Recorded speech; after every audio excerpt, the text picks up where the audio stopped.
আসসালামু আলাইকুম প্রিয় বন্ধুগণ। আপনারা নিশ্চয়ই জানেন যে সিরিয়ায় সহিংসতা বেড়েই চলেছে। বিভিন্ন গোষ্ঠীদ্বন্দ্বে সেখানকার জীবনযাপন অনেকটা দুর্বিষহ। অন্তর্বর্তীকালীন সরকার সেখানে শৃঙ্খলা ফিরিয়ে আনতে ব্যর্থতায় পর্যবেসিত হচ্ছে।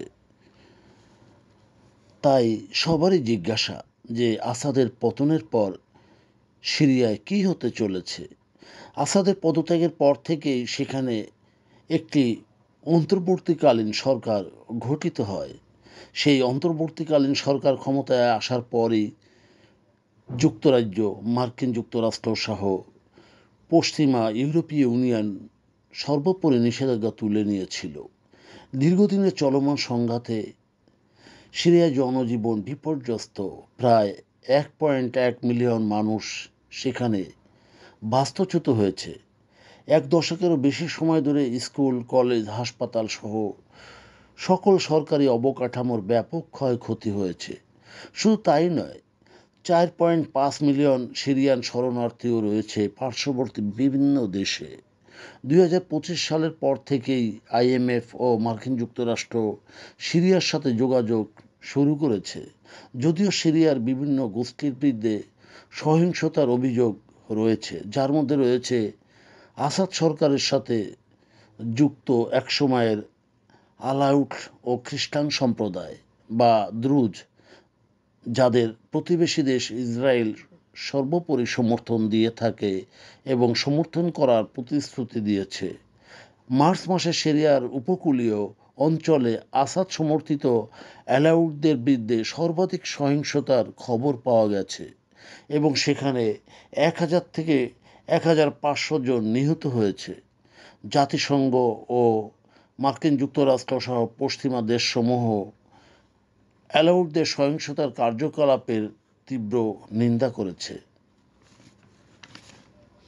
2024 সালের ডিসেম্বরে অন্তর্বর্তী সরকার গঠনের পর থেকেই আহমেদ আল শারা অন্তর্বর্তী সরকার প্রধান। এইচটিএস সমর্থিত অন্তর্বর্তী সরকার আসাদের সময় নিযুক্তদের জন্য সাধারণ ক্ষমা ঘোষণা করেছে। তবে অন্তর্বর্তী সরকারের এইচটিএস শক্তিশালী অবস্থায় থাকলেও তারা বিভিন্ন সম্প্রদায়ের যেমন দ্রুজ, খ্রিস্টান, কুর্দি সদস্যদের অন্তর্ভুক্ত করেছে। যুক্তরাজ্য ও নতুন সরকার ও নির্বাচন অনুষ্ঠানের প্রতিশ্রুতিকে স্বাগত জানিয়েছে, তবে সংখ্যালঘুদের জন্য আরও বেশি কিছুর সুরক্ষার দাবি করেছে। এইচটিএস দলটি মূলত আল কায়দা থেকে আগত ইসলামিস্ট একটি দল, যা 2016 সাল থেকেই আল কায়দা থেকে বিচ্ছিন্ন এবং 2000 সালের দিকে আহমেদ আল শারা অন্তর্বর্তী প্রধান আল জোলানি ছদ্মনামে ইরাকে মার্কিন ও ব্রিটিশদের বিরুদ্ধে যুদ্ধ করেছেন। এটি জাতিসংঘ কর্তৃক একটি সন্ত্রাসী সংগঠন হিসেবে সবার কাছে পরিচিত ছিল। 2025 সালে মার্কিন যুক্তরাষ্ট্র এইচটিএস থেকে সন্ত্রাসী তকমা তুলে দেয়, বলা যায় নিষেধাজ্ঞা থেকে বা কালো তালিকাভুক্ত থেকে বাদ দিয়ে দেয়। যুক্তরাষ্ট্র পূর্বে বলেছিল যে নিষেধাজ্ঞা প্রত্যাহারের শর্ত সন্ত্রাসবাদ মোকাবেলা ও ইসরায়েলের সাথে সম্পর্ক স্বাভাবিক রাখা। আর এর প্রেক্ষিতে 2025 সালের এই জুলাই মাসেই ব্রিটেনের পররাষ্ট্র সচিবের সিরিয়া সফরের মাধ্যমেই আবারও কূটনৈতিক সম্পর্ক সচল হয়েছে। তবে আসাদের পতনে সর্বোপরি তুরস্কই বেশি লাভবান, কারণ 29 লক্ষ শরণার্থী তুরস্কে বসবাস করছে। তাদের ফেরত সিরিয়ার সশস্ত্র বাহিনীকে প্রশিক্ষণ দিতে আগ্রহী তুরস্ক। আসাদের পতনে ইরানের প্রতিরোধ অক্ষ, বিশেষ করে হিজবুল্লাহর দুর্বলতায় ইরানের পরাজয় ঘটেছে।